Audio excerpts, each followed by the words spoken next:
ایک ٹرین ہے جو لاہور جا رہی ہے اور آپ اس کے اندر بیٹھے ہوئے ہیں تو آپ لاہور جا رہے ہیں، اور ایک ٹرین ہے جو کراچی جا رہی ہے اور آپ اس کے اندر بیٹھے ہوئے ہیں تو آپ کراچی جا رہے ہیں۔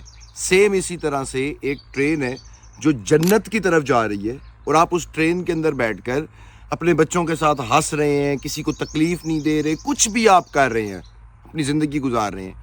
آپ جا اس طرح سمت میں رہے ہیں جنت کی طرف۔ آپ نے ایک ٹرین کا ڈبہ ٹھیک کرنا ہے، اپنی زندگی کا رخ ٹھیک کرنا ہے، اور پھر آپ اس طرف چل پڑے۔ آپ جو بھی کر رہے ہیں آپ جا اس طرف رہے ہیں۔ اور ایک ٹرین کا ڈبہ ہے جو جہنم کی طرف جا رہا ہے، آپ اس کے اندر نمازیں بھی پڑھ رہے ہیں، روزے بھی رکھ رہے ہیں، جو مرضی کر رہے ہیں اس ڈبے کے اندر۔ ایونچولی آپ ادھر پہنچے کھڑے ہوں گے جہنم کے اندر۔ میں آپ کو اس کو اور ایزی کر کے سمجھاتا ہوں کہ امام حسین علیہ السلام کربلا میں جو انہوں نے کیا تھا سارا، وہ ہم جیسے آپ اور ہم سب کم ظرفوں کے لیے نالج ہے، ہمیں زندگی سکھائی تھی انہوں نے۔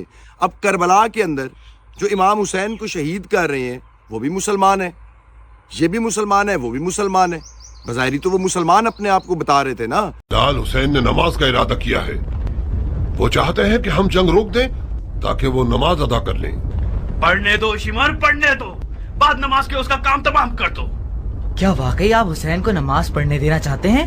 نماز ایک شرعی فریضہ ہے بیٹے، ہم ایک واجب فریضے کی ادائیگی میں ممانعت نہیں کر سکتے۔ تو پھر آپ جنگ ہار چکے ہیں۔ کیسے؟ یہ لوگ حسین کو مارنے آئے ہیں، کیونکہ یہ لوگ سمجھتے ہیں کہ حسین دین سے خارج ہو چکے ہیں۔ جب یہ لوگ دیکھیں گے کہ حسین نے نماز پڑھنے کے لیے جنگ روکی ہے تو سمجھ جائیں گے کہ انہیں دھوکہ دیا گیا ہے۔ کیا پختہ رائے ہے؟ یہ سارا مسلمانوں کا ایک ٹولہ آیا ہوتا ہے امام حسین کو شہید کرنے کے لیے۔ تو یہ دونوں ٹرین کے ڈبوں میں بیٹھے ہوئے ہیں۔ اب امام حسین کے لشکر والے اگر ایک رات پہلے ہنس رہے ہیں، باتیں کر رہے ہیں، سارا کچھ کر رہے ہیں، تو وہ ان کا ڈبہ ٹھیک ہے، بات سمجھیں، ان کا ٹریک ٹھیک ہے۔ اگر نماز چھوڑیں گے تو ان کو اس چیز کا یہ ہوگا، اللہ پوچھے گا کہ ہاں بھائی نماز فرض چیزیں کیوں چھوڑی تھیں، لیکن ان کا ڈبہ ٹھیک ہے۔ یہ والے جو ہے جنہوں نے امام حسین کو شہید کیا تھا، یہ نمازیں پڑھ رہے ہیں، یہ جتنی مرضی نمازیں پڑھتے رہے، ان کا ڈبہ ہی خراب ہے، انہوں نے ایونچولی جانا ہی جہنم کے اندر ہے۔ تو اپنا ڈبہ سمجھو میری جان۔ یہ جو میں سمجھاتا ہوں نا، یہ جو آج لگژری بنی ہوئی ہے ہم لوگوں کے لیے، اگر ہم 5 لاکھ کمائیں گے تو ہمیں اتنی لگژری ملے گی، اتنا اے سی ملے گا، اتنا پیٹرول ملے گا، اتنا یہ ملے گا۔ 10 لاکھ کمائیں گے تو اتنا ہمیں سارا کچھ ملے گا۔ یہ ایک دنیا کی الگ ریس ہے۔ انہوں نے جیسے ہم بچوں کے لیے وہ سکے بناتے تھے نا کہ سکے جاؤ اور یہ کھیلو، یہ سکے دیتے ہیں ہمیں کہ یہ دنیا چلاؤ، یہ دنیا کے ساتھ کھیلو۔ یہ ٹریپ ہے یہ سارے کا سارا۔ اللہ کا جو سسٹم ہے اس کے اندر بھی ایک عیاشی ہے۔ مٹن اللہ نے آپ کے لیے بنایا میری جان۔